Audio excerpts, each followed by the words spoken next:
Kalau dibilang selalu jadi poinnya kalau misalnya saya sama istri kami menganggap kami masih terus belajar ya sampai sekarang gitu ya. Karena namanya belajar kan nggak boleh pernah berhenti kan. Kata guru-guru kita juga seperti itu. Jangan pernah berhenti untuk belajar.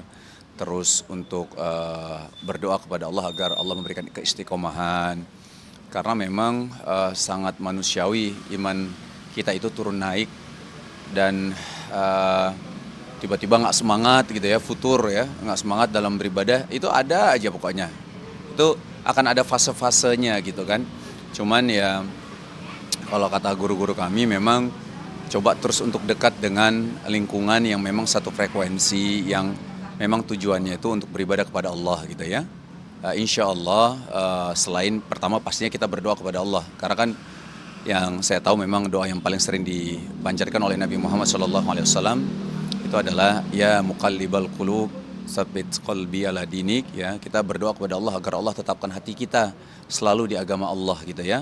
Nah, simple maksudnya poinnya adalah Nabi Muhammad SAW aja sering membaca doa ini, apalagi umatnya kita ini gitu loh. Harusnya kita lebih sering, lebih harus benar-benar khusyuk untuk membaca doa ini agar Allah memberikan keistiqomahan insyaallah. Terus memang kita harus ada guru untuk selalu membimbing kita ya. Karena bagaimanapun juga terkadang apapun itu, analoginya mungkin seperti petinju misalnya ya. Petinju kan atau pemain bola lah.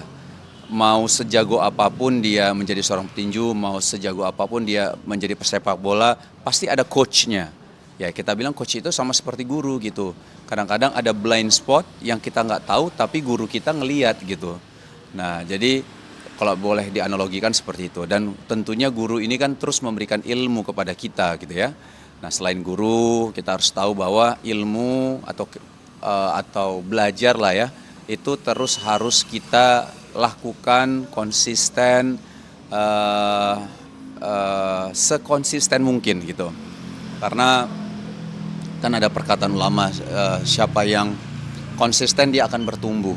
Artinya kalau kita ingin menjadi bertumbuh, menjadi hamba Allah yang baik, menjadi manusia yang lebih baik, kita harus konsisten dalam belajar gitu kan. Nah selain itu yang tadi lingkungan itu penting. Bagaimana kita terus bersama lingkungan yang baik, satu frekuensi, satu tujuan, sehingga insya Allah ketika kita lagi lemah imannya, teman-teman yang satu frekuensi ini insya Allah akan memberikan kita support, semangat agar kita ayo ingat tujuan kita apa. Jadi mudah-mudahan kita terus berada di dalam track yang benar insya Allah. Amalan apa sih kalau boleh tahu nih, beri tips agar pemirsa MNC juga tahu nih amalan dan agar kita tetap istiqomah juga terus Kalau sebenarnya hampir sama seperti yang saya sampaikan tadi. Yang paling pertama adalah berdoa kepada Allah, minta tolong sama Allah kan. Karena bagaimanapun juga yang membolak-balikan hati kita ini ya hanya Allah gitu. Yang mampu ya hanya Allah. Jadi mau kita bilang enggak, insya Allah kita akan berada di track yang benar, nggak bisa kita seperti itu. Kita ini hamba yang lemah. Karena yang tahu, yang bisa atau yang mampu untuk mengistiqomahkan kita itu hanya Allah Ta'ala. Jadi yang pertama pastinya doa ya, doa. Nah kalau yang lain ya tadi seperti saya bilang, kita harus cari guru untuk terus kita dinasehatkan. Karena kita perlu nasihat, setiap hari kita perlu nasihat gitu kan. Kita perlu nasihat setiap hari agar hati kita ini nggak kejebak dengan namanya penyakit hati. Terus ya tadi lingkungan penting. Jadi mungkin rangkaian ini saja kalau menurut saya yang perlu kita jalankan.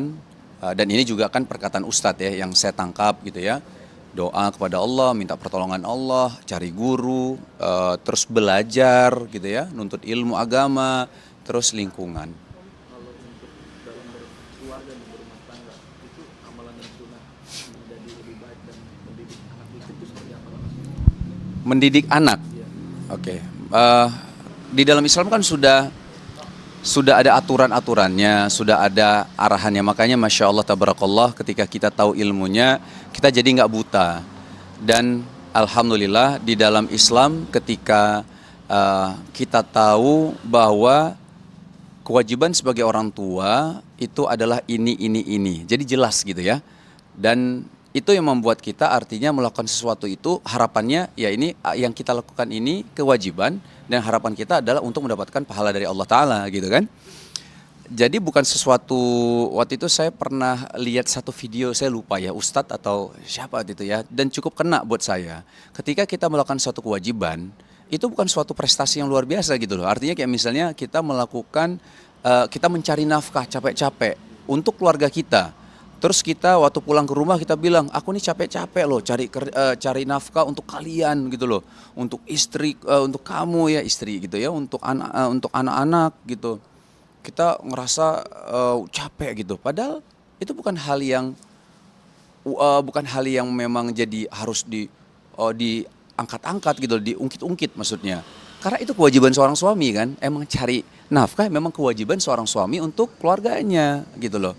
Begitu pula juga sebaliknya kan seorang istri, bagaimana dia harus patuh dan taat kepada suaminya gitu ya. Apalagi ya kita lihat dalam kasus dua-duanya memang orang baik dua-duanya ya gitu ya.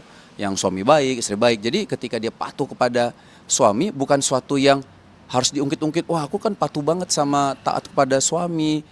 Tapi itu memang kewajiban seorang istri gitu kan. Sebaliknya suami juga seperti itu kan. Ketika capek-capek cari nafkah, itu bukan sesuatu yang harus diungkit, tapi memang itu kewajiban seorang suami untuk mencari nafkah untuk keluarganya gitu. Nah, kalau untuk anak-anak ya begitu juga. Makanya saya pernah dengar satu kisah bagaimana ternyata orang tua itu bisa durhaka juga terhadap anak. Selama ini kan kita dengar kan anak-anak durhaka kepada orang tua gitu kan. Itu banyak hal lah ya. Artinya kita tahu kita berkata kasar kepada orang tua itu dosa besar. Kita melawan orang tua itu dosa besar. Tapi waktu saya dengar kisah ini saya jadi tertegun gitu. Ternyata orang tua juga bisa durhaka terhadap anak-anaknya. Ketika kita diantaranya tidak memberikan pendidikan agama yang baik kepada anak-anak kita. Kita tidak mengajarkan anak kita agama. Itu kita bisa durhaka kepada anak-anak kita. Jangan sampai nanti di hari akhir nanti ditanya anak-anak kita, kenapa agama kamu seperti ini gitu ya. Maksudnya nggak tahu baca Quran, nggak bisa baca Quran, nggak ngerti tentang rukun Islam misalnya gitu ya. Ya dia misalnya beralasan anak-anak kita bilang ya karena orang tua aku nggak pernah mengajarkan aku. Nah itu ya itulah yang dikatakan artinya bahwa orang tua itu bisa durhaka juga terhadap anak ketika dia tidak memberikan pendidikan agama, pendidikan yang layak untuk anak-anaknya gitu loh. Layak itu kan nggak harus mahal kan, tapi apalagi agama itu kan bisa kita ajarkan kepada anak-anak kita dalam hal-hal yang basic dulu, fondasinya kuat dulu gitu. Kayak gitu sih Allahu a'lam ya. Allah juga banyak netizen juga yang berkata nih Mas Wisnu sama Mbak Sira juga jauh dari berita-berita yang miring gitu. Itu gimana sih kalau Mas Wisnu menanggapi hal-hal tersebut? Poin pertama adalah yang mau saya sampaikan, alhamdulillah Allah menutup aib-aib kami lah. Kalau dibilang aib-aib kami banyak sekali aib-aib. Aib-aib kami banyak banget yang Allah tutup lah ya. Jadi kalau misalnya aib itu bahasanya bisa tercium, waduh kami udah bau busuk kali mas gitu ya. Nah jadi dibilang banyaklah dosa kami banyak, kesalahan kami banyak. Tapi alhamdulillah atas izin Allah, Allah menutup aib-aib kami dan menjaga kami, menolong kami. Sehingga mudah-mudahan kami terus bisa di jalannya Allah, mudah-mudahan amin. Jadi ya nggak hebat mas, nggak hebat. Kami cuma hanya hamba Allah yang coba untuk terus berbuat baik saja sih, lebih ke situ. Yang penting tipsnya kita harus tetap istiqomah dan hijrah dalam menjalankan sunnah dan amalan yang diajarkan oleh Nabi Muhammad kita ya. Poinnya kalau saya hanya balik lagi ke yang pertama tadi. Doa kepada Allah, minta tolong sama Allah, cari guru agar bisa terus mendidik dan menasihati kita, terus belajar agama, terus ketiga cari lingkungan yang sefrekuensi yang tujuannya akhirat. Itu aja mungkin.